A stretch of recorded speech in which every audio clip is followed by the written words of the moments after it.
Tout doucement, vous ouvrez les yeux tout en gardant le contact avec la profondeur du cœur.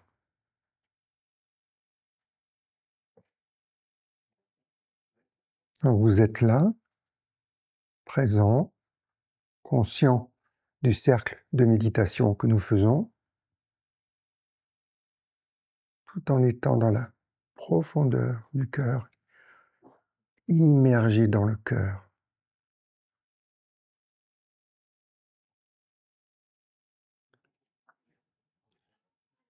C'est ce qu'on appelle le sage samadhi, c'est-à-dire un samadhi naturel.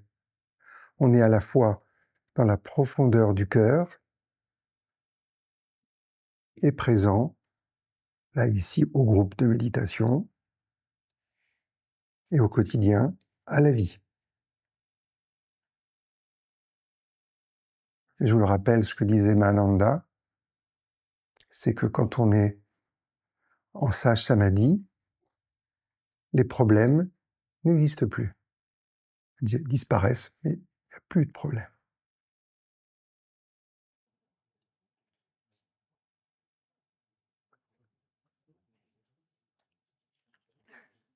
Et donc c'est dans cet état-là que l'on peut aborder la question du langage de Dieu.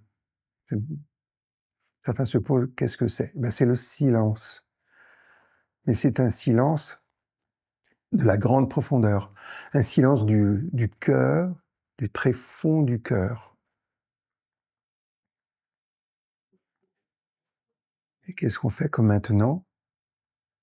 On est à l'écoute du silence, parce que le silence a une qualité.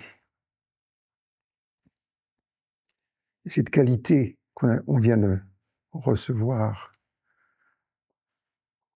par la profondeur du cœur est une qualité sans qualité.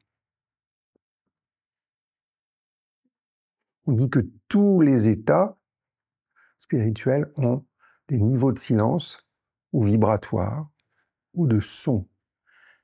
C'est pour cela que, il y a des yogas qui s'appellent Sound Yoga, le yoga du son. Parce qu'à chaque fois que vous êtes dans un niveau de conscience, dans une sphère, dans un état, il y a un son spécifique. Mais tout le monde n'est pas apte à capter ce son. Mais tout le monde est apte à capter le silence. Vous voyez là, le fait que je parle, on a gardé le silence profond, il y a le silence qui est à peu près à ce niveau-là. Parce que vous êtes plus dans votre mental, plus dans l'écoute. Donc à nouveau, allez écouter le silence intérieur, dans la profondeur du cœur.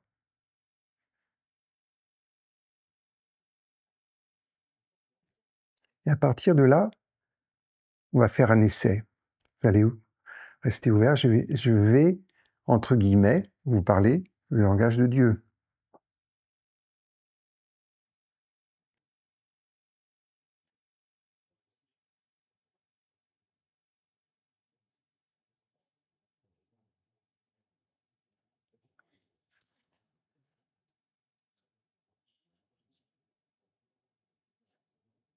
Il n'y a pas de mots, il n'y a pas de son. Juste une intention.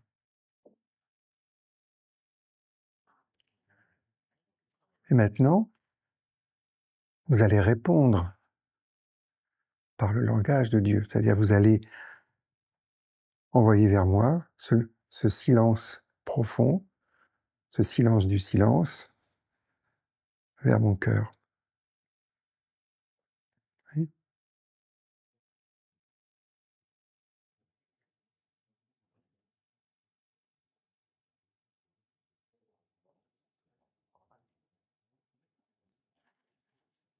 Et la troisième phase, c'est réellement le dialogue avec Dieu, c'est-à-dire un dialogue sans dialogue, sans mots, sans son,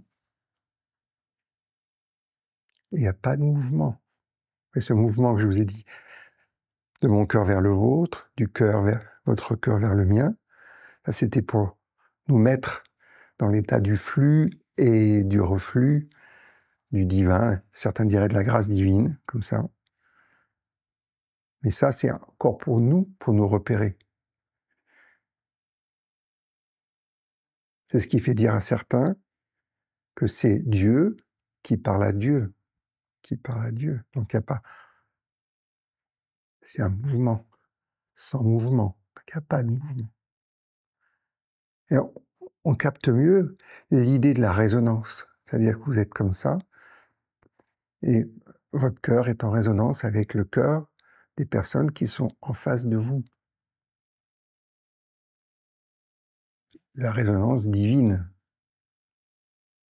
Donc on n'a aucune intention, il n'y a rien. Pas même l'amour. L'amour est un effet secondaire qu'on va ressentir après. Quand on va... Comme un parfum, vous voyez, c'est comme un parfum.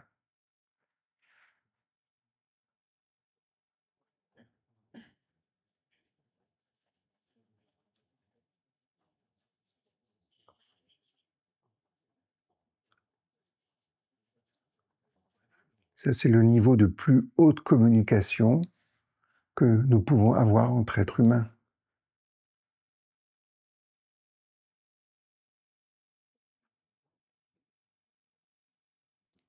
Et c'est relié à ce dont on parlait au début, du sage samadhi, c'est-à-dire qu'il faut être dans la grande profondeur, donc perdu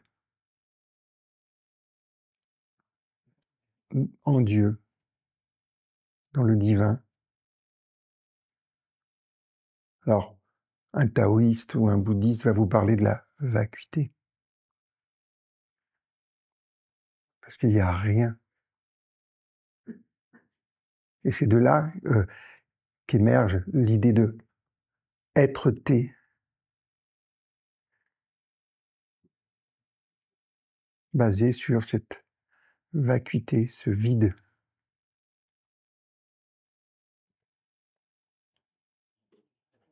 Alors c'est sûr que dans la vie de tous les jours, on a plutôt tendance à être à un niveau intermédiaire du cœur quand on est en profondeur. Donc là, c'est un niveau plus universel, on va dire. Moi, je l'appelle cosmique, mais ça va être universel. C'est intéressant, parce que ça va permettre aussi de recevoir des idées, c'est-à-dire des intuitions, des inspirations. Donc, au lieu de répondre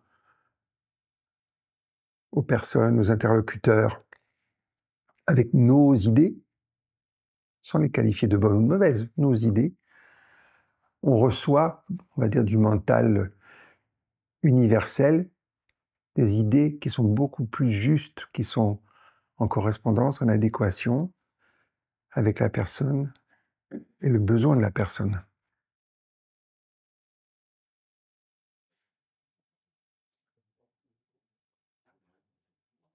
Donc, à nouveau, on est retiré et on laisse la place au divin.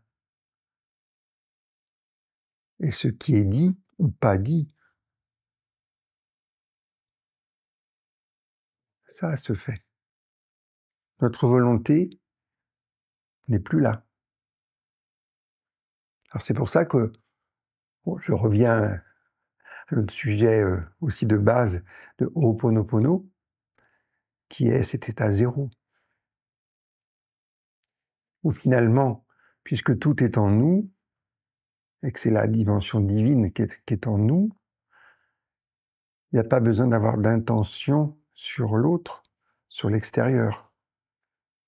On est juste là, et ça se fait.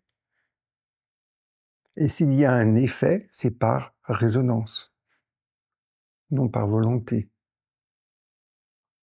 ou une volonté transcendante, on va dire.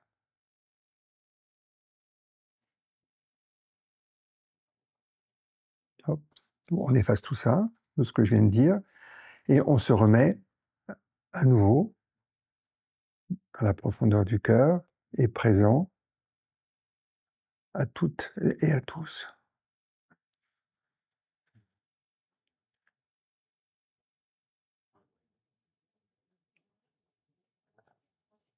C'est un état très souple. Quand on a l'habitude, au début, bon là, on s'entraîne, ça fait un peu figé. Je suis connecté. Ça fait oh. Alors, c'est pas rigide, c'est pas possible, parce que c'est à partir de là, il y a le souffle divin, le chi. Voilà. Alors, j'aime bien, on revient à ma marotte. On est entre ciel et terre, avec le vide médian du cœur, en état d'équilibre entre le yin-yang, le tamasique et le rajasique, pour être sattvique, c'est-à-dire en état d'équanimité. Et là, on peut y aller. On peut commencer la journée.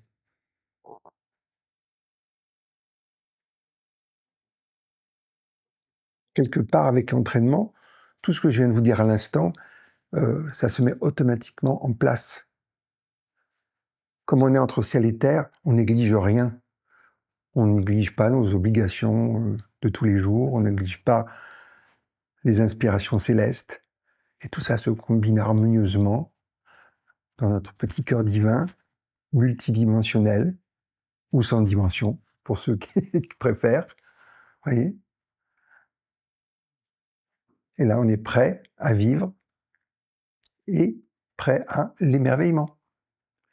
Parce qu'on va avoir des manifestations qui vont être en résonance avec cette dimension-là.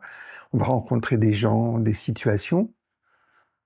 À partir de cela, on va les attirer automatiquement. Les gens vont venir, et ça va être autre chose. Et on sait que ça aura toujours du sens.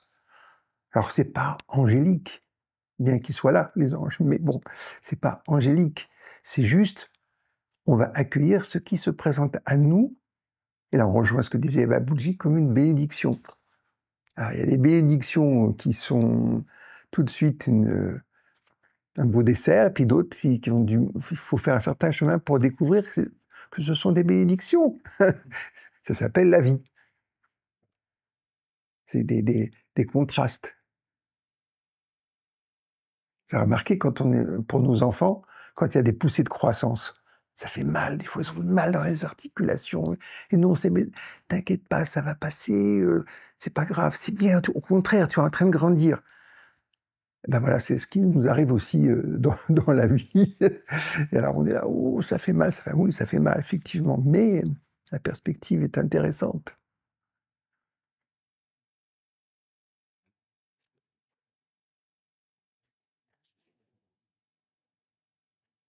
Voilà, merci.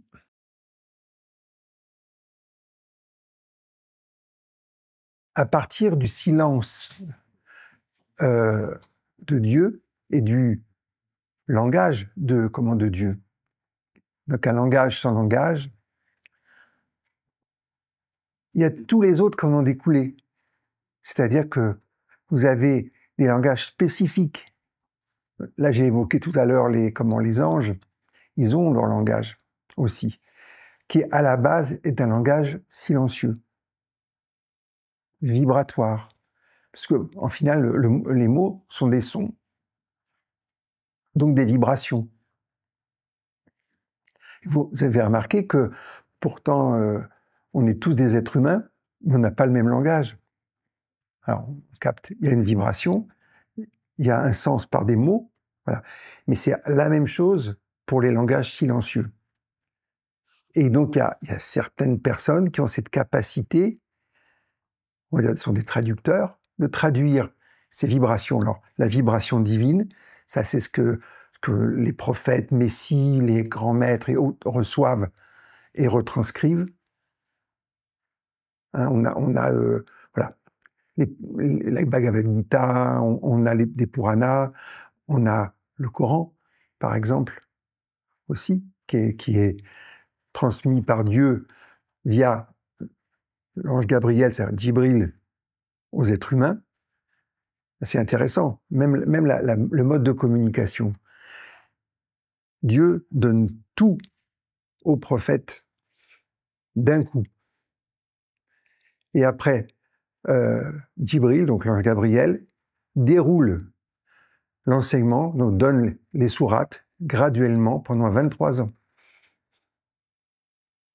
Voilà, on s'est adapté à un être humain d'exception, mais quand même, on a besoin d'un rythme, du temps, et on est dans le temps, donc ça doit se développer comme nos vies. Donc c'est comme ça aussi qu'on peut développer, par exemple, la télépathie aussi. C'est-à-dire on reçoit la vibration et les mots. Et c'est intéressant de faire de la télépathie avec des gens qui parlent absolument pas votre langage. Et donc il y a une traduction simultanée intérieure qui permet d'entendre ce qui a été dit. C'est intéressant de se retrouver, écouter des langues, le chinois, le hindi, choses comme ça, et puis vous savez ce qui est dit. Alors il ne faut pas que le mental discursif dit mais c'est pas possible, qu'est-ce que c'est que ce truc? Alors, tout à fait, ça l'est. Et vous pouvez en avoir la preuve. Vous voyez, je reviens à l'idée de base du silence. Ça passe bien. Quand vous avez quelqu'un comme ça qui est là, même silencieux en face de vous, vous percevez, on dit vous sentez la personne, vous la pressentez, vous savez à peu près. Et puis ça communique ou pas. Alors après, on traduit ça en sympathie ou pas. Et c'est autre chose. Mais alors, quelque chose qui se passe au-delà des mots. Ça, c'est la communication silencieuse. Et c'est pour ça que, bon, les réunions de méditation permettent d'harmoniser tous nos cœurs au-delà des idées qu'on a, au-delà des personnalités que nous avons, au-delà des différences qu'il semble que nous ayons. Tout ça s'efface pour entrer dans cette unité intérieure qui est perçue par le silence et la profondeur du silence. C'est là où on voit, par exemple, des groupes qui ont l'habitude de méditer, c'est-à-dire d'aller en profondeur de leur être, et vous avez une qualité de silence qui est extraordinaire. Sinon, les gens qui n'ont pas l'habitude, c'est comme les fameuses minutes de silence pour telle et telle raison. Même une minute, elle est agitée, elle est en surface. C'est un silence contraint, on va dire. Surtout quand vous le faites dans une école ou un lycée, ils ne savent pas forcément pourquoi, et puis ils n'ont pas trop envie. Et puis bon, il y a cette fougue aussi de la jeunesse, cette énergie yang, très très active, débordante, et, naturelle d'ailleurs aussi. Hein. Mais bon, comment silence, pourquoi, à quoi ça rime? Mais c'est bien aussi d'entraîner justement nos enfants à être dans ce flot d'activités extraordinaires qu'est le développement de la vie, qui est des moments d'immobilité et de silence. C'est fondateur. Donc, alors bien sûr, il ne faut pas les faire méditer pendant une demi-heure. Ça va de quelques minutes à 10 minutes. Donc il faut occuper même leur méditation. C'est-à-dire, voilà, faire de la relaxation, utiliser la musique s'il y a besoin. Mais même la musique, il faut... Voilà, à un moment, ça s'arrête. Pour qu'il y ait un contact, pas uniquement comme nous les adultes en général, avec l'extérieur, les 5 sens, l'extérieur, notre mental, nos émotions, etc. Mais faire un retour vers l'intérieur. Et là, comme on l'a fait à l'instant, percevoir l'extérieur et les autres par l'interne. C'est ça qui est intéressant. Ça donne une toute autre coloration, une toute autre dimension. Et au niveau même de l'échange, je dirais que ça développe automatiquement, puisque le silence sollicite l'écoute. Donc, ne serait-ce que pour écouter l'autre. Là, je vous ai proposé d'écouter le divin en nous-mêmes et dans l'autre, mais même la simple écoute, il y a une qualité d'écoute qui est extraordinaire, qui est perçue. Comme je vous disais souvent, quand vous écoutez comme ça, l'autre, il se sent reçu, accepté. Donc écoutez, pour de bon. Et quand c'est comme ça, il y a presque plus rien à dire en plus parce que ça part bon, les gens sont pas habitués, que si vous restez, si vous posez une question, vous faites: comme ça, non, c'est pas ça. Voilà, faut voilà, on agrémente un peu de mots, voilà, sympathiques et pas trop, mais voilà, juste ce qu'il faut, un petit dosage, un saupoudrage, voilà.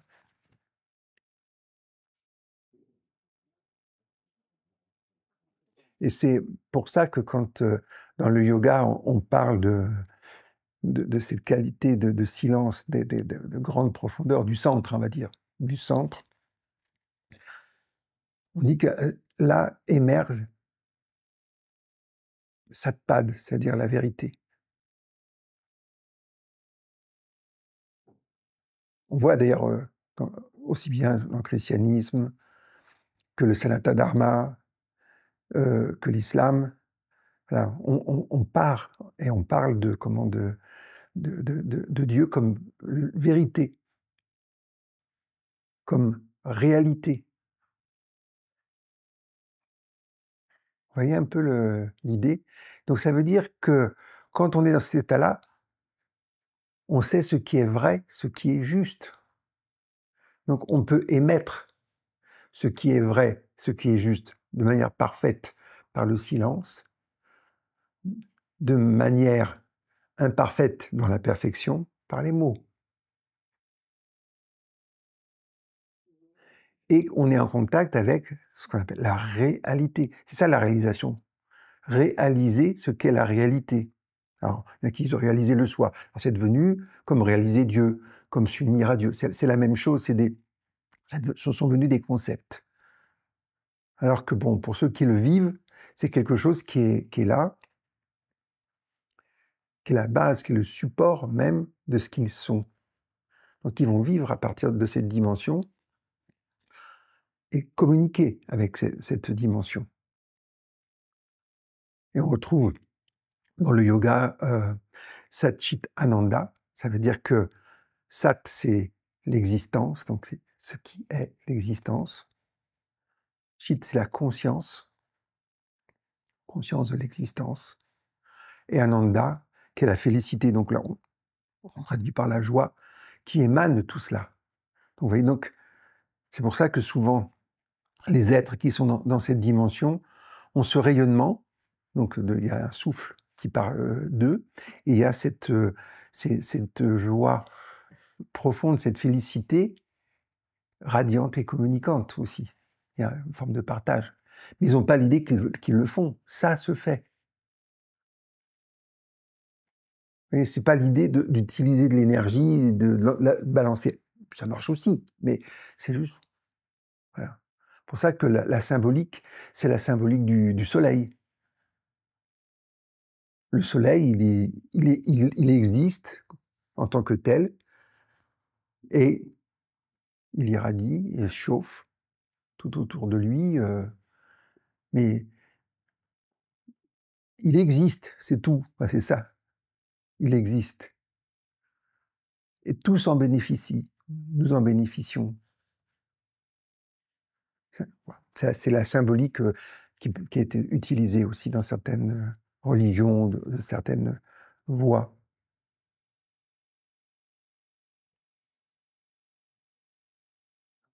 Et une chose aussi, un autre concept par rapport à Dieu. Donc Dieu est simple. Vous voyez, là, je vous ai mis beaucoup de mots dessus. Si vous revenez à ce silence des profondeurs, vous pouvez percevoir cette simplicité.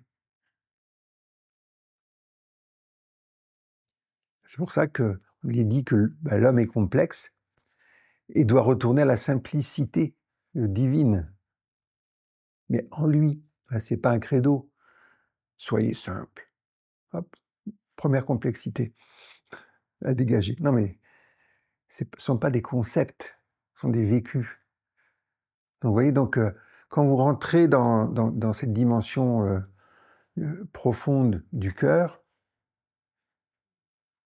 dans ce soleil sans lumière,